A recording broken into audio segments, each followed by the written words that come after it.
ঈদ তো বরাবরই আনন্দের একটা বিষয়। আজকে ভালোই কাটছে। খুবই ভালো লাগছে, সবাই একসাথে, পরিবারের সবাই একসাথে, সবাইকে জানাই ঈদ মুবারক। খুবই ভালো লাগছে। বাচ্চারা অনেক খুশি এটাতে আসতে পেরে, সবাইকে দেখে খুব আনন্দ পাচ্ছে। ঈদ তো বরাবরই আনন্দের একটা বিষয়। আজকে ভালোই কাটছে। এই দিনে প্রত্যাশা আর কি থাকতে পারে? আপনজনদের সাথে ঈদ কাটানো, প্রিয় মানুষদের সাথে ঘোরাফেরা, এতটুকুই।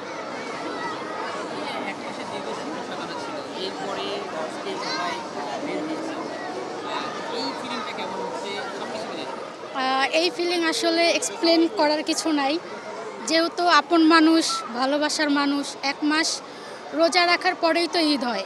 এটা অ্যাকচুয়ালি সবাই এনজয় করে। খুবই ভালো লাগছে, সবাই একসাথে, পরিবারের সবাই একসাথে, সবাইকে জানাই ঈদ মুবারক। খুবই ভালো লাগছে সবাইকে, দূরে যেখানে যে আছে সবাইকে জানাই ঈদ মুবারক।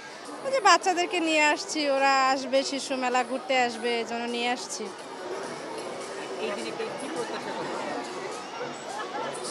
এই দিনে দেশে সবাই ভালো থাকুক, মারামারি কাটাকাটি হানাহানি এটা না হোক, দেশে সবাই শান্তিতে থাকুক। নতুন সরকার এসেছে আমাদের,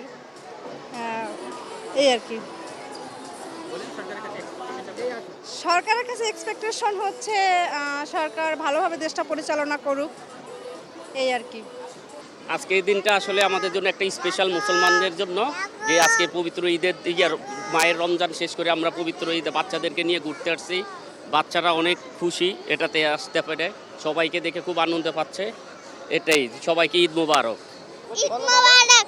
কেমন লাগছে তোমার এখানে এসে? ভালো। আচ্ছা, কি করবে আজকে? আমি খেলবো এখানে। আচ্ছা, কি খেলবা? বলো, সব কিছুতে উঠবো। সব কিছুতে উঠবো আমি।